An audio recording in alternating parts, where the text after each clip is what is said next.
Good afternoon, folks. We're going to bring together the solar forcing knowledge from the journals and do what climatistas never seem to do: draw conclusions and identify potential solar influence of extreme weather.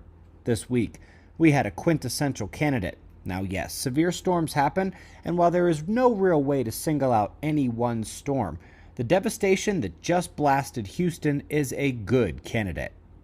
For those who have our textbook, you already know that there are clear statistical and mechanistic forcing studies tying increased solar storm activity to thunderstorms, wind, and precipitation, and it is all about atmospheric electricity amplified by that solar energy.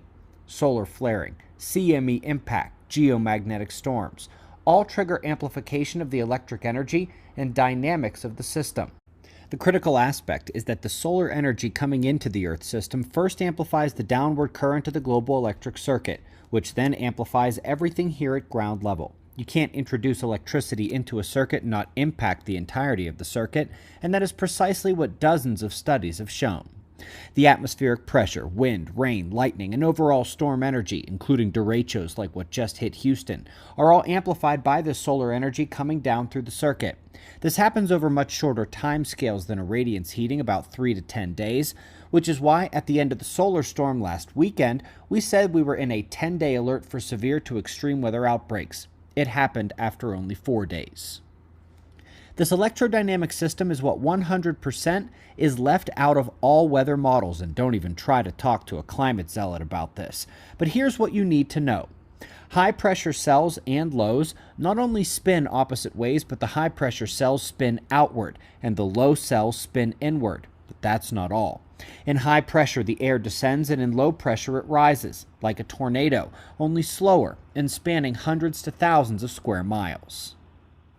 The impact of the sun on this global electric circuit, which was already well understood, was confirmed just a few months ago in a critical analysis in the journal Space Weather, showing that the CME impact and Forbush decrease directly juice up the atmospheric electricity and the electric circuit up and down movement. Again, this can be solar flare energy, the particles from a coronal mass ejection in the Van Allen belts, or the energy spread globally by auroral outbursts during geomagnetic storms.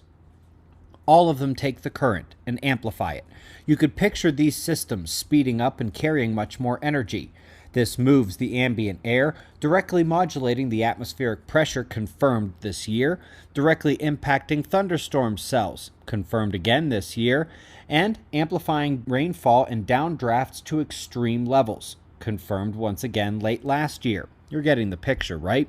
A few brave scientists are beginning to go against the grain now and making these same correlations to individual severe outbreaks, breaking down the extremification of weather to levels that cause significant damage. The studies are getting more detailed, and they all show the same thing. The sun takes normal weather and makes it extreme. So with record-breaking solar storms last weekend, it would have been strange not to see at least one severe outbreak this week. It's exactly what we saw. And with several days left in the alert window, I wouldn't sleep on the alerts for a coming few days, both in the United States and across the world. Subscribe, and I'll see you in the morning for the daily update. Be safe, everyone.